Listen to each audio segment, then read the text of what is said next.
So the next question would be, can you name some other similarities between these great legal systems? So you mentioned the Genevan trials, the French trials, and the Spanish ones, and even the German system. Was there any greater common ground, or are there any further examples of any common ground between all these systems and perhaps the witch trials we later saw in England and even in the US? Here you stumped me, Mr. Stepich, because I'm not trained in law, and I don't automatically or even quickly think hard about this. And it's hard for me to think hard about it because I don't have that much, I have no formal training. I am the Genevan justice, if you will, who is listening to someone who is trained in the subject tell me how to interpret the evidences in front of me and what kind of punishment I should make after interrogating the prisoner and what you hope are all the relevant questions that you can think of to ask. So that's where incompetence takes over. I've just stumbled into this in retrospect in old age after a long time of mucking around with a subject, and in more than one country. That this is another advantage, benefit I've had of being the age I am at the time I am, and finally having to learn some kind of other languages and therefore being able to operate in more than one Western European country. So I'm circling back towards my argument of being a pretty privileged person. And of all the times I have, I guess I started off with the Protestant Reformation. In fact, go ahead. You're the interrogator here, I suppose. Okay, you're not the accused here. You're just being. I'm accused of being in Belgrade, given too many privileges. No, not at all. It's a privilege of having you here. All right, thank you. Anyway, stop fishing for compliments. Okay. So what you told us by this point is that no segment of social and cultural history stands on its own. So, for instance, the trials of heretics and witch trials and other issues cannot be understood without legal history and without legal historiography. Well, it's because, after all, there were court systems, and these court systems provide the records, and often almost always the most abundant records about the phenomenon. What we know about it is what we know after people get arrested in witchcraft. And that's not true of heresy, however. One of the other differences, I think, is a shorthand for separating them, is that with heresy, I think it's quite easy for us to accept in the 20th century, 21st century now, that secret conventicles, clandestine gatherings to read the Bible and comment on it in the 16th century, invention of printing makes this possible. That there were secret, private, technically illegal religious assemblies. With witchcraft, it's a diabolical assembly, and that's where a lot of the authorities and judges investigating the matter began to doubt that it really existed. How do you really fly around on a broomstick? Can't do it. It can't be repeated. So that's one significant difference for us in trying to interpret the legal papers that are left to us. When a heretic is being prosecuted for having attended some illegal assemblies, probably did. When an old woman is being prosecuted for flying around on a broomstick and worshiping the devil, where maybe she wanted to do a little bit, but she didn't go there on a broomstick. except the people, and the people in Indiana didn't use broomsticks, by the way, to go back to 1973. So that's the important point, because we talked previously that the guys who keep the best records are the judges, the tax collectors, and the monks. So here we have the judges and possibly the monks having a say on what happened and how you should interpret it. Well, they tell us how to interpret it, but we don't necessarily want to buy some of that because there is too much supernatural, the powers of the devil, which the old formal Christian devil. In fact, I would turn one question back another way at you on this point and say that insofar as Christianity has been split for well over 1,000 years now between Eastern and Western, between Orthodox Greek and Latin Roman forms of Christianity, different calendars for a long time, a bunch, different Easters, a whole bunch of things like that. The devil should have equal authority on both sides of the Orthodox Latin divide. But I don't see the legal records and of course, Serbs have a great excuse by the time the trials become numerous in the late 15th century. There is no Serbian state. So, of course, there's nobody to make any legal records. But that's not true of the Poles or the Czechs or the Hungarians, for example. And yet, I'm not aware that in places where I'm especially not aware that in Orthodox Europe there was ever any prosecutions. There were ever any prosecutions of these kinds. As far as I know, there were singular cases. There's actually a norm in the Serbian Dušan's code that incriminates a magician of a kind of witchcraft, or an instance where people try to raise their dead from the graves, and that even some priests take part in it, so that they will be stripped of all their honors and be forced to pay a huge indemnity to the state if they persist. So it's much more a question of superstition and isolated cases rather than this huge organized network. There are no organized witch assemblies. Not to my knowledge.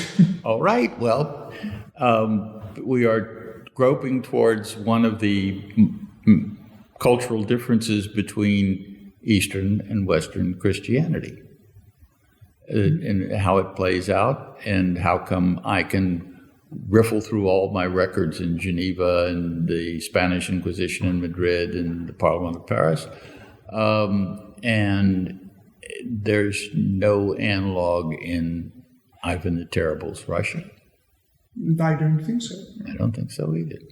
So, so there, in other words, okay, so East and West Europe have some pretty large cultural differences, and this is one of them, and it is persistent. I don't think that you would find that you would be able to debate an assembly of witches as I did in Indiana in 1973.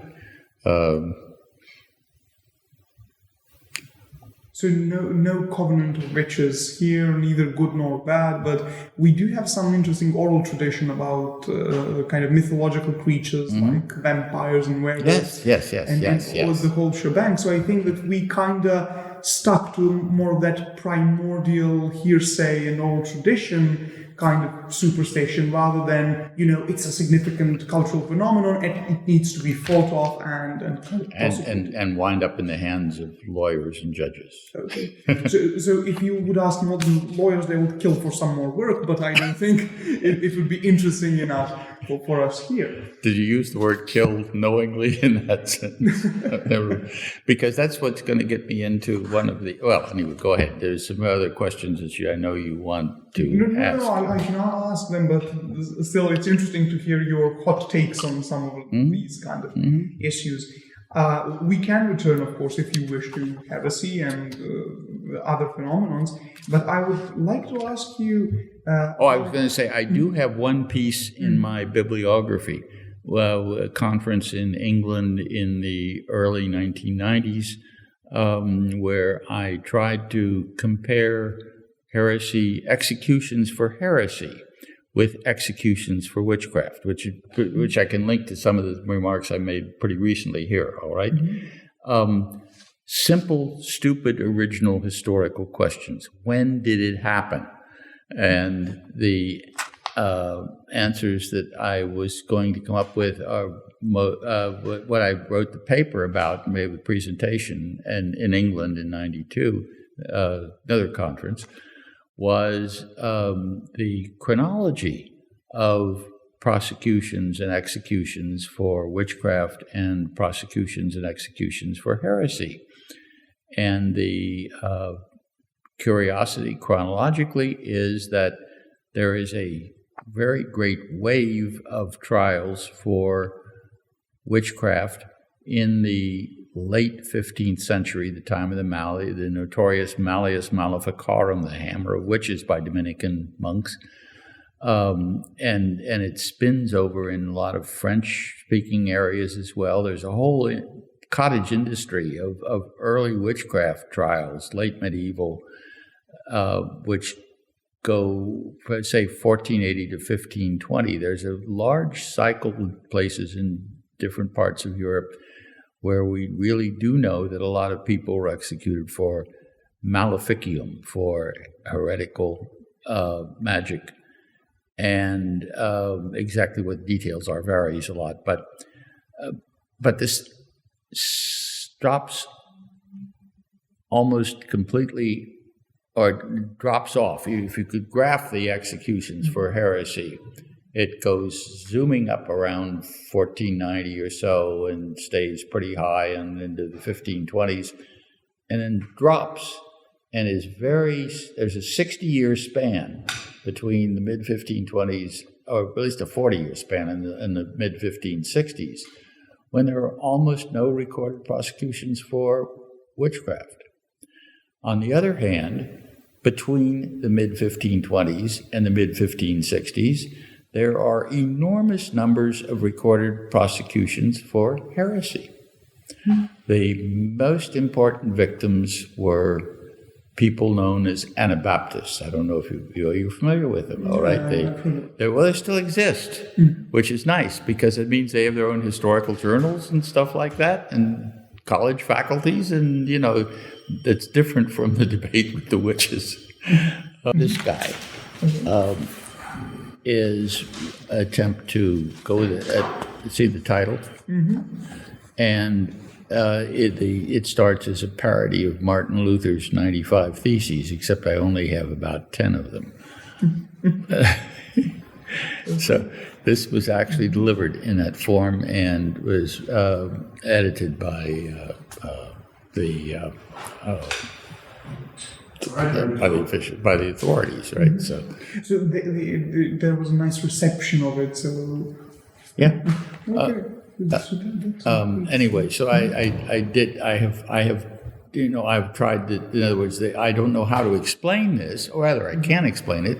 The Protestant Reformation really begins in 1520, and the wars of religion arrive in the 1560s. So instead of fighting these kind of internal issues like with witchcraft and with superstition and whatever, here you have the elephant in the room. You have this huge new, church, and from the position of the Catholics, a heretical movement, the Protestants that are gaining ground, and they're gaining ground fast. They are so numerous, in effect, that the authorities do attempt to stamp out heresy in different places, particularly the Habsburg lands in German-speaking Europe, but a lot of them also in France, and few in Spain and Italy, few in the Mediterranean area. who are mostly on the more radical side of Protestantism.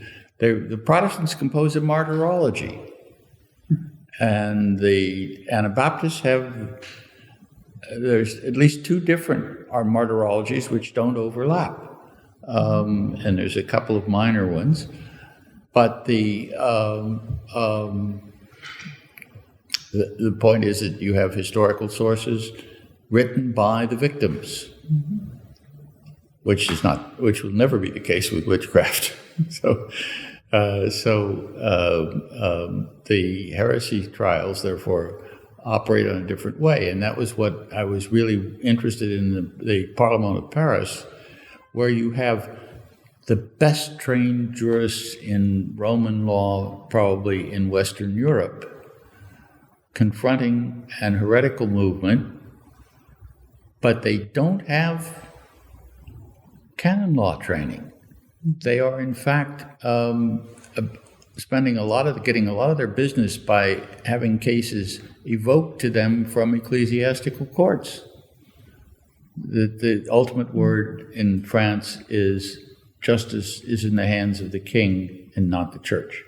Mm-hmm. And so in France, you wind up, therefore, in Spain, you have the problem of really pretty astute theologians. They at least have a bachelor's degree in theology, and the advanced degrees in law.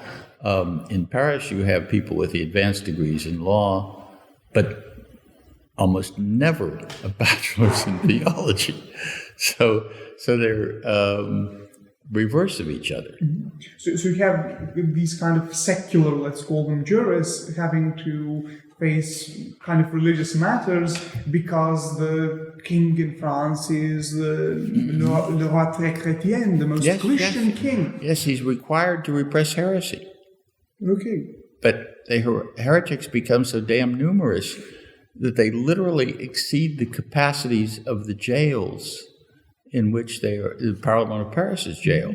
That one of the things I discovered, with some help from a few other experts while I was playing around with this subject, is that the reason why these trials suddenly start drying up in the preserved records of the Parlement of Paris is because there are too many different kinds of crimes they really have to try, and there are so many heretics around there that they can't begin to reach whole communities in a place, because it's very easy to appeal a decision to the Parlement of Paris, and they simply get overrun. I've described it as a meeting between the immovable object and the irresistible force, and actually what matters is the irresistible force, in this case, knocks the immovable object sideways. So the heresy becomes decriminalized in France in 1560, precisely because it had outgrown the legal mechanism by which it could be repressed. Although they tried very hard for a while, and they always, you have theologically competent legal advice is available, but they really don't use it. It's not in their custom and tradition in the way they operate. So I've backed around legal sources in a lot of ways, and I remain legally untrained, legally naive, if you will, on that part. Juridically naive, I guess I can honestly say. And yet, at the same time, on the left hand, I'm an expert on the preserved records that deal with all these things. And yes, even the financial records, those are the most trustworthy of all. Nobody lies. The local officials never lie to the central treasury about these things. And the expenses involved with arresting and prosecuting a witch are still public expense, even if you don't convict the person. So a lot of times you find, records of arrests that don't lead to executions. You also find records of executions, which are usually even more costly, because you have to actually have a public execution. That costs a lot of money, and you have to want to get as many people as possible. And so public as possible, because the idea of punishment is to deter crime by making the punishment severe and humiliating and public. Yeah, so the wider public gets to know the crime and gets to know the offender, and it serves the purpose of general prevention in a sense. Yes, that's the theory, and it was for a very, very long time. And this is at least this is how I'm able to make some sense as I can out of the records with which I have worked. And some sources, even in early modern Serbia, actually prescribe that the punishment needs to be dealt out during the market day, because most of the people would be at the town square and observing it as a means of, if not passing the time, then just seeing what happens to those that break the law. Yes. And also the French Parliament of Paris places a lot of weight on something, I don't know if you've studied this, called the amende honorable, which is a very public ceremony. This is the marketplace thing. Mm-hmm. The amende honorable has the convicted penitent. Again, repentance is also mm-hmm. even in civil law put into force here. And the punishment is citra mortem. So you are given maximum humiliation. You're on your knees, holding a taper, preferably. And if you've offended a particular clan or person, you are in front of their main dwelling, or better yet, they're in their presence of the leaders of the clan, the idea is exactly the same as Serbian the marketplace custom. The more people you have gathered together at one spot at one time, coming out of a church service, another great way to do the amende honorable. In other words, the church is indeed there in little small ways, even in the Parisian system. So, but in the intersection of